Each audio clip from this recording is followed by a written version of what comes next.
अंदर की बात समझो। जैसे जैसे दुख प्रतिकूलता होती वैसे वैसे आध्यात्मिक अनुभूतियों की तरफ आगे बढ़ता है भक्त। दूसरे लोग देखते हैं कि उसे बड़ा संकट है, विपत्ति है, दुख है, लेकिन उसकी अनुभूतियों को नहीं, वो भगवान प्रदत्त है। वास्तव में प्रतिकूलता वही है जो भगवान से विमुख कर दे। वो प्रतिकूलता, वो दुख, विपत्ति नहीं जो भगवान के अनुभव में डुबो दे। सांसारिक राग आसक्ति से पतन होता है, इसलिए भगवान अपने भक्त की प्रतिकूलता, विपत्ति, दुख आदि पर ध्यान नहीं देते, उसके भाव को दृढ़ करते हैं, अध्यात्म की ऊंचाई बढ़ाते हैं। इसलिए भगवान भक्त के पास आई हुई प्रतिकूलता सुरक्षित रखते हैं, कहीं फंस न जाए अनुराग में, अनुकूलता में, संसार के राग अनुराग में आगे बढ़े। इसलिए पग पग पर भक्तों के जीवन में प्रतिकूलता देखी गई और उनको कभी निराश उदास थोड़ी देखा गया। विनाशाय च दुष्कृतम, दुष्ट मनुष्य अधर्म का प्रचार करता है, धर्म का नाश करता है। दुष्ट की पहचान जो शास्त्र विरुद्ध आचरणों को स्थापित करता है, शास्त्र विधान का खंडन करता है, उसे दुष्ट कहते हैं। कोई भी हो जो शास्त्र विधान का सम्मान करता है और शास्त्र निषेध का त्याग करता है, उसे धर्मात्मा, साधु कहते हैं, महात्मा कहते हैं। भगवान उनका विनाश करते हैं जो शास्त्र विधान का उपहास करते हैं और निषेध की स्थापना करते हैं। ये नहीं करना चाहिए तो कहते करो, कोई भी हो, परिणाम देख लेना, परिणाम देख लेना। विवेकवान परिणाम का इंतजार करते हैं, तुम क्या बो रहे हो ये नहीं देखते, जब काटोगे तब तुम्हें बताएंगे क्या काटा तुमने। जो मनुष्य कामना के अत्यधिक बढ़ने के कारण झूठ, कपट, छल, बेईमानी, दुर्गुण, दुराचारों में लगे होते हैं, उनका स्वभाव बन जाता है शास्त्र की निंदा करना, साधु की निंदा करना, सद्गुण सदाचारियों पर अत्याचार करना, उनको दुख देना। भगवान कहते हैं ऐसों का विनाश मैं स्वयं करता हूं, तिनकर काल रूप में भ्राता, उनके लिए मैं काल दंड बन जाता हूं। दुष्कृताम, दुष्कृति करने वालों का विनाशाय च दुष्कृताम, विनाश करता हूं। महाराज भगवान तो सब प्राणियों में सम है, उनका ना तो कोई मित्र है ना बैरी है। फिर वो तो बोले समोहम सर्वभूतेषु न मे द्वेष्यः न मे प्रियः, फिर ये क्या लीला है। अरे उनके लिए जैसे महात्मा तैसे दुरात्मा, वो तो सब में विराजमान है, उनके लिए ना तो कोई द्वेष का पात्र न कोई राग का पात्र है। समाधान, उत्तर, संपूर्ण प्राणियों के परम सुहृद होने पर भगवान किसी से भी वैर नहीं करते। पर ध्यान रखो, भगवान का एक वचन है, वो अपने शरणागत का पक्षपात करते हैं। हम भक्त पराधीनो असुतंत्र। जो भगवान के भक्त से वैर कर लेता है, भगवान उससे वैर कर लेते हैं। सुनु सुरेश रघुनाथ सुभाऊ, निज अपराध रिसाही न काऊ, जो अपराध भगत कर करई, राम रोष पावक सो जरई। भक्त भक्तिमान, भगवान का अपराध कर दोगे तो क्षमा कर देंगे, लेकिन भक्त का अपराध कर दोगे तो पक्की दुश्मनी ठान लेंगे। दुखिया को न सताइए, दुखिया देगा रोए, जब दुखिया के मुखिया सुने तो तेरी गति क्या होए। एक काल के थप्पड़ में सब फैल जाता है। ये तो अभी जवानी है और बुद्धि चल रही है, तो जो चाहो बोल लो, समय आएगा बोलने लायक नहीं रहोगे, प्रार्थना करने लायक नहीं रहोगे। भगवान का स्वभाव है, उनका अपराध कर दोगे क्षमा कर देंगे, भक्त का अपराध करोगे सीधे वैर भगवान ले लेंगे। कौन निपट सकता है उनसे? भक्तों को कष्ट देने वाले, निंदा करने वाले, अपराध करने वाले दुष्टों को स्वयं भगवान अपना दुश्मन मानते हैं। पाप का विनाश भक्त करते हैं और पापी का विनाश भगवान करते हैं। ये पाप का विनाश भक्त करते हैं, पापी का नहीं। पापी का विनाश भगवान करते हैं। अगर भक्त की शरण में आ जाए तो पापी रहेगा ही नहीं, क्योंकि पाप नष्ट हुआ तभी तो वो साधु हृदय का संग कर पाएगा। साधु संग मात्र से संत दरस जिम पातक टरई। साधुओं का परित्राण भगवान जिस कृपा से करते हैं, उसी कृपा से युक्त होकर दुष्टों का विनाश करते हैं। क्योंकि साधुओं के परित्राण में भगवान का जितना प्यार है उतना दुष्टों से भी प्यार है। क्या? दुष्टों को मारकर परम पद देते हैं, साधुओं को प्यार करके परम पद देते हैं। क्योंकि वो वैर करते हैं, इसलिए उनको ऐसे भगवान उद्धार करते हैं।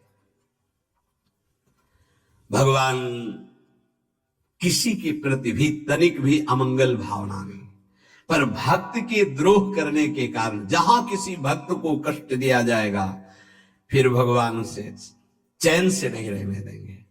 समय पर होता है, ये तत्काल थोड़ी होता है कि तत्काल तुम्हें देंगे।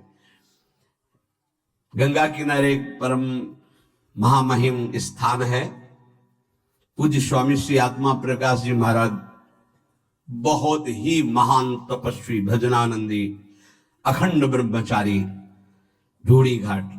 हम लोगों ने दर्शन किए। अस्थिमात्र होए रहे शरीरा और तेजो में, ऐसा लगता भुवन भास्कर रामबाग से निकल रहे। इतना देखो तो तेजो में, नीचे का देखो तो अस्थिमात्र होए रहे शरीरा, लंगोटी जरा सा चला ऐसा। हनुमान जी महाराज विराजमान है। जब वो रामायण की चौपाई बोलते थे तो ऐसा लगता था ब्रह्मलोक से आवाज निकल रही, परम पवित्र। तो रात्रि में कुछ चोर आए, क्योंकि सोने का छत्र ये सब हनुमान जी महाराज का, बहुत सी ऐसी आभूषण सामग्रियां थी। स्वामी जी को पीटा डंडों से, तो अस्थि मात्र हुए रहे शरीर।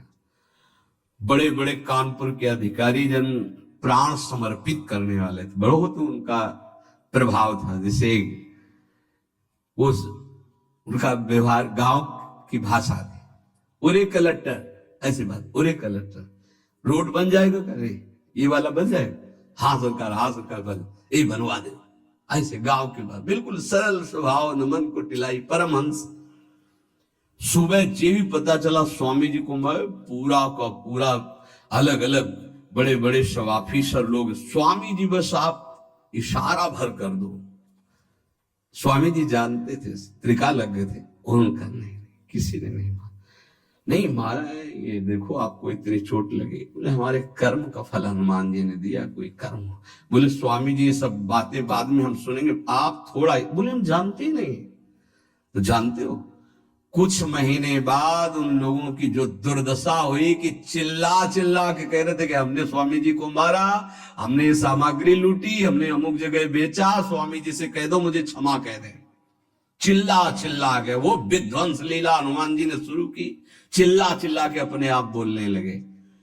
अगर साधु मौन हो जाए तो भगवान के हृदय में आग पैदा हो जाएगी, और वो उसको ये कृपा मनाओ कि साधु सभा में गाली दे दे, दंड दे दे तो बच जाओगे, नहीं मालिक अगर स्वयं में दुश्मनी ले ले तो निर्वाह करना मुश्किल हो जाएगा। भगवान का बहुत करुणामय स्वभाव है, पर जब उनके लाडले भक्त को कोई सताता है तो फिर राम रोष पावक सो जरई। धर्म संस्थापनार्थाय संभवामि युगे युगे। भगवान धर्म की स्थापना, भगवान धर्म को साक्षात धर्म स्वरूप है। इसीलिए अगर चैन से रहना, शांति प्राप्त करना है, मंगल मोद सुख प्राप्त करना, धर्म का मार्ग खोजो। धर्म किसे कहते हैं उसके अनुसार चलो, परम धर्म का मार्ग स्वीकार करो। धर्म का आश्रय लेना ही भगवान का उद्देश्य है। संस्थापना करने के लिए भगवान आचार्य गुरुदेव के रूप में प्रकाशित करते हैं। जब उसकी हानि होती है तब पुनः प्रकट होते हैं, विनाश लीला करते हैं, फिर धर्म स्थापना करते हैं। संभवाम युगे युगे, आवश्यकता पड़ने पर प्रत्येक युग में कई बार अवतार ले लेते हैं। एक युग में जितनी बार जरूरत पड़ती उतनी बार, कभी कारक पुरुषों के रूप में, कभी संत महात्माओं के हृदय के रूप में। किसी भी संत के हृदय में बैठ गए, भारी प्रकाश, भारी प्रचार, वो भगवान कर रहे हैं। भगवान कभी नैमित्तिक अवतार, कभी अंश अवतार, कभी कला अवतार, विविध अवतारों के रूप में, लेकिन संत महात्माओं का यह नित्य अवतार है। भगवान तो सर्व समर्थ है, फिर संतों की रक्षा करना, दुष्टों का विनाश करना, धर्म की स्थापना करना, इसके लिए अवतार लेने की क्या जरूरत है? एक संकल्प से अनंत ब्रह्मांड प्रकट हुए, तुम दुष्टों का विनाश संकल्प से ही कर देते ना। समाधान, भगवान अवतार के बिना ये सब कुछ एक क्षण में पलक झपकते कर सकते हैं, लेकिन जिन भक्तों ने आकांक्षा की कि यार बनकर हमारे साथ खेले, कांत बनकर हमारे साथ खेले, लाला बनकर हमारे आंगन में घुटनों के बल चले, इसकी पूर्ति संकल्प से नहीं होगी। इसके लिए तो अवतार लेना पड़ेगा। विशेष कृपा करने के लिए, अपने भक्तों को सुख पहुंचाने के लिए भावानुसार भगवान अवतार धारण करते हैं। अवतार काल में भगवान का दर्शन होता है, स्पर्श होता है, वार्तालाप होती है, और जो भगवान लीलाएं करते हैं उनको जो गाता है, श्रवण करता है, चिंतन करता है, उपदेश करता है, आचरण में लाता है, वो सब भगवान को प्राप्त हो जाते हैं। सदा सबका उद्धार करने के लिए भगवान का अवतार होता है, भक्तों को सुख पहुंचाने के लिए उद्धार होता है, दुष्टों को परम पद प्रदान करने के लिए भगवान का अवतार होता है। भगवान के लिए कोई कर्तव्य नहीं है, उन्हें कुछ पाना नहीं है, वो केवल अपने भक्तों के आवाहन पर अवतरित होते हैं। श्री भगवान कहते हैं, हे अर्जुन, यदा यदा हि धर्मस्य ग्लानिर्भवति भारत, अभ्युत्थानमधर्मस्य तदात्मानं सृजाम्यहम्। हे भरतवंशी अर्जुन, जब जब धर्म की हानि और अधर्म की वृद्धि होती है, तब तब मैं अपने आप को साकार रूप में प्रकाशित करता हूं। वैसे मैं सर्वत्र व्याप्त हूं।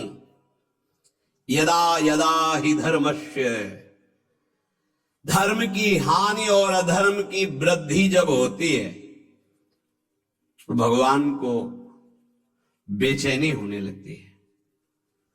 भगवत प्रेमी, धर्मात्मा, सदाचारी, निरपराध, निर्बल, इन पर जब नास्तिक, पापी, दुराचारी, बलवान मनुष्य अत्याचार करते हैं, सद्गुण सदाचारों की एकदम धज्जियां उड़ जाती हैं, दुर्गुण दुराचार अत्यधिक सफल दिखाई देते हैं, वृद्धि को प्राप्त होते हैं, तब भगवान जब देखते हैं किसी संत, महात्मा, योगी, मुनि से अब कुछ नहीं संभलेगा, तब आप पधारते हैं। जब जब आवश्यकता पड़ती तब तब भगवान अवतार लेते हैं। एक युग में जितनी बार आवश्यकता और अवसर प्राप्त होता उतनी बार अवतार लेते हैं। जैसे समुद्र मंथन में भगवान ने कई अवतार धारण किए, उसी समय अजित रूप से देवताओं के साथ मिलकर समुद्र मंथन कर रहे हैं, कक्षप रूप से मंदराचल को नीचे धारण किए हुए, शास्त्राबाहु हजारों भुजाएं से ऊपर पकड़े हुए हैं, अमृत लेकर के धन्वंतरी रूप में प्रकट होते हैं। दैत्य लोग अमृत ले जाते हैं तो मोहिनी रूप धारण करके अमृत देवताओं को पिलाते हैं। एक ही लीला में कई अवतार धारण कर लिए। अधर्म की वृद्धि और धर्म का ह्रास होने का मुख्य कारण है नाशवान पदार्थों की ओर आकर्षण। जैसे केवल माता पुत्र पैदा नहीं कर सकती, पिता का संयोग अत्यंत आवश्यक है, ऐसे ही ये प्रकृति स्वयं रचना नहीं कर सकती, इसमें पिता परमात्मा की आवश्यकता, उसी के संयोग से ये संपूर्ण ब्रह्मांडों की रचना हुई है। प्रकृति और परमात्मा यही असली माता पिता हैं सबकी सृष्टि के। ये जो शरीर देख रहे हैं, जितनी रचना देख रहे हैं, ये दो से बना हुआ है, परमात्मा तत्व और प्रकृति के द्वारा। हर जगह आपको दो मिलेंगे, कोई ऐसा कण नहीं जहां दोनों हो। सब जगह परमात्मा तत्व व्याप्त है, कोई जगह से, मुर्दे में भी व्याप्त है। मुर्दे में वेन के शरीर को मथा तो भगवान निकल है, पृथु भगवान का अवतार हो गया। खंबे से भगवान नरसिंह रूप में निकल आए। धन्ना जाट को भांग का सिलवट्टा दिया था, उससे भगवान प्रकट हो गए। कुत्ते से नामदेव, भूत से भगवान। कोई ऐसी जगह नहीं जो भगवान ना हो। और प्रकृति, ये जितना हमारे नेत्रों से दिखाई दे रहा, मन से सोचा जा रहा है, सब प्रकृति के अंतर्गत है। गो गोचर जहां लगो मन जाई, सो सब माया जानो भाई, दो से ही बना हुआ है।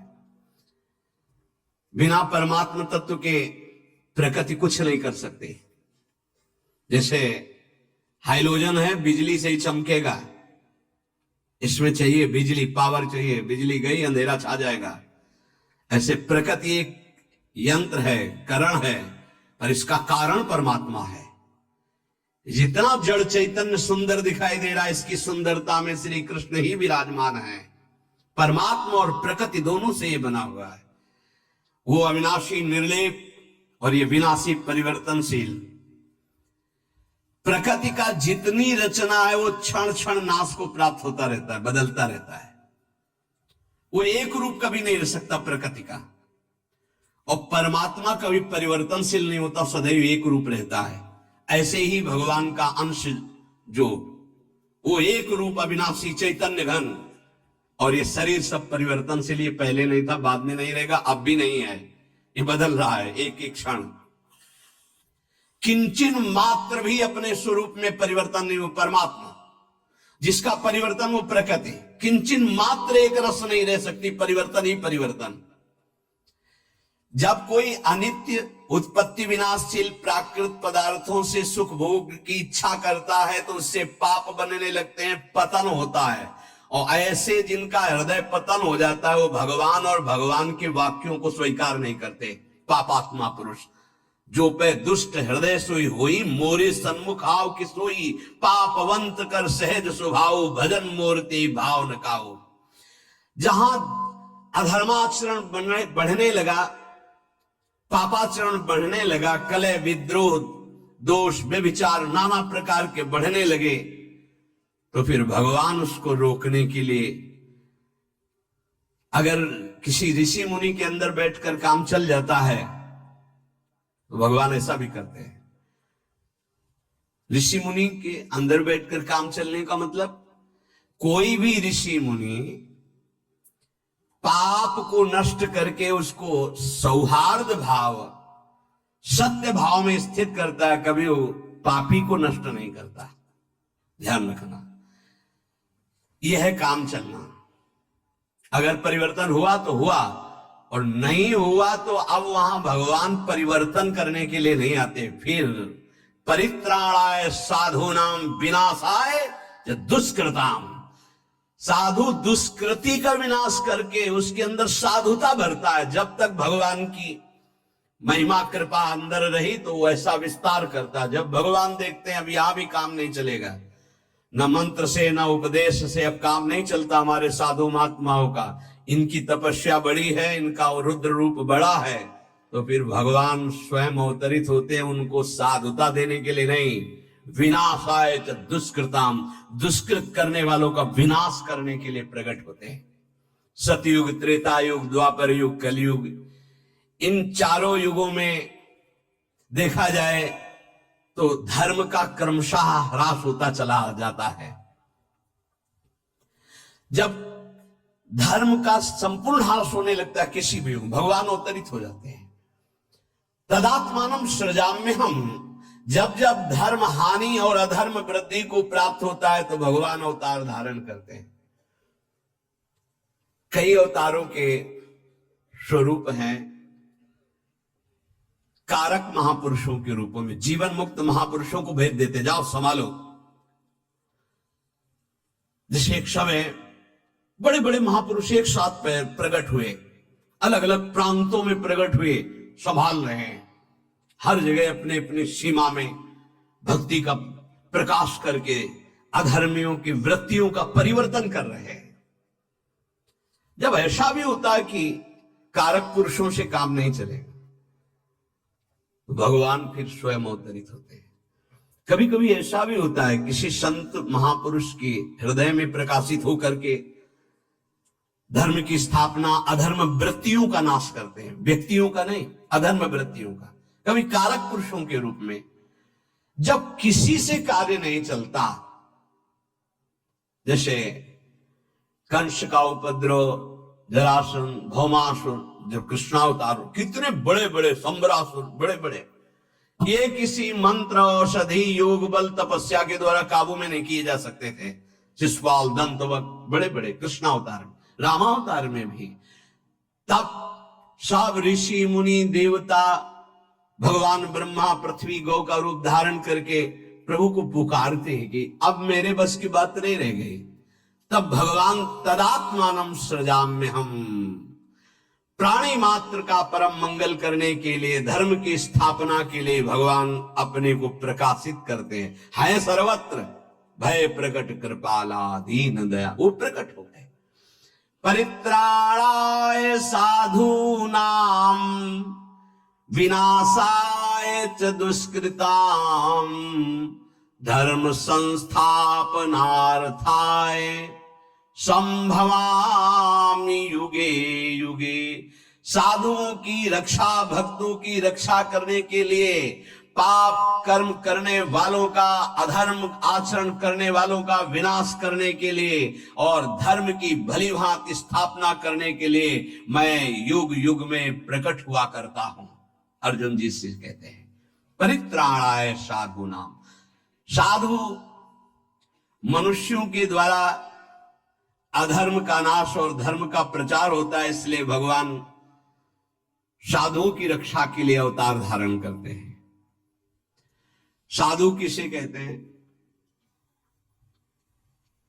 जो सदैव दूसरों का हित करने का स्वभाव रखता है, जो स्वयं बड़े से बड़े कष्ट को सहकर दूसरों का मंगल करता है, जो सदैव भगवान के नाम रूप गुण प्रभाव लीला में निरंतर डूबा रहता है और दूसरों को प्रेम पूर्वक नाम स्मरण, नाम कीर्तन, भगवत लीला आदि में लगाता है, ऐसे भगवान के भाव में डूबे हुए आश्रित जनों को साधु नाम पद कहा गया है। जिसका एकमात्र परमात्मा ही है उसे साधु कहते हैं। जिसका एकमात्र परमात्मा प्राप्ति उद्देश्य है उसे भी साधु कहते हैं। जिसका नाशवान संसार के भोगों का उद्देश्य है उसे ही असाधु कहते हैं। असत परिवर्तनशील वस्तुओं में जिसकी कामनाएं बढ़ चुकी हैं, ज्यों ज्यों कामनाएं भोगी जाती त्यों त्यों असाधुता बढ़ती चली जाती है और साधुता क्षीण होती जाती है। साधुता लुप्त हो जाने पर अधर्माचरण बुरा नहीं लगता। ध्यान रखना, जिसका पवित्र हृदय थोड़ी भी गलती करेगा तो जलेगा, और वही जब गलती पे गलती करता जाएगा तो फिर उसकी जलन खत्म हो जाएगी। साधक को महसूस होता है मेरे से गलती हो गई, वो जलता है, रोता है, और जब भयंकर पापाचरण होने लगता है तो उसे गर्व होने लगता है कि मैं ऐसा भोगता करता हूं। उसको कोई गिलानी नहीं होती।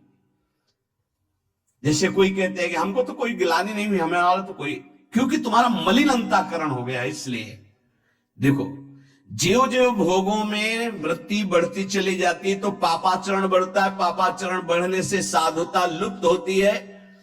असाधुता का मूल, वो मूढ़ता, वो कामना बढ़ती चली जाती है। हृदय मलिन हो जाता है, उसको ग्लानि भी नहीं होती, पश्चाताप भी नहीं होता।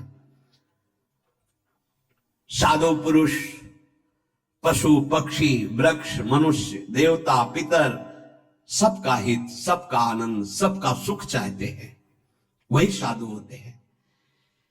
यदि सच्ची बात तुम संतों के मन के भाव को जान जाओगे तो उनके चरणों को पकड़ लोगे। ये विपरीत दुष्ट लोग बाहर से केवल मृदु बोलते हैं, इनके अंदर केवल दूसरों को दुख देने की बात रहती है, सुख लूटने की बात रहती है। तो यहां कहते हैं कि यदि भगवान साधु पुरुषों की रक्षा किया करते हैं तो फिर संसार में साधु पुरुष दुख क्यों पाते हुए देखे जाते हैं? इसका समाधान है कि साधु वही है जो शरीर, धन, संपत्ति, मान, बड़ाई आदि की रक्षा नहीं चाहता, अपने भाव की, धर्म की रक्षा चाहता, उसे साधु कहते हैं। और भगवान की भी दृष्टि में शरीर और मान, बड़ाई, धन, संपत्ति की कोई महत्व नहीं, मायाकृत है। भक्ति भी नहीं चाहता और भगवान भी इसको जानते हैं, इसलिए भगवान उसके भाव को दृढ़ करते हैं, परिस्थिति को नहीं। ये कमजोर हृदय वाले परिस्थिति का सुधार चाहते हैं। भक्तों में सांसारिक पदार्थों का महत्व उद्देश्य पहले ही प्रारंभ में नष्ट हो गया था, शरीर का, भोगों का, सम्मान का, इनका। प्रतिकूलता, दुख, परिस्थिति जैसे जैसे आती है, भक्त में अखंड प्रसन्नता बढ़ती चली जाती है। सबको चाहिए कि धर्म के द्वारा अपने जीवन के कर्तव्यों का पालन करते हुए भगवान का स्मरण करें, इसी से परम सुख, परम शांति की प्राप्ति होगी। जो भगवान के नाम जप को निषेध करे, जो भगवान की महिमा की अवहेलना करे, शास्त्रों को झूठा बताए, कान में अंगुली डालो, उठकर चल दो, उस सभा में मत बैठना, नहीं तो पाप लगेगा। और उस पुरुष की दुर्गति जो होगी, अगर तुम जीवित रहोगे तो देख लेना, पक्की बात है। शारीरिक दुर्गति, मानसिक दुर्गति और अंततोगत्वा परिणाम दुर्गति। इसलिए बहुत सावधान होकर के चला जाए, निरंतर भगवान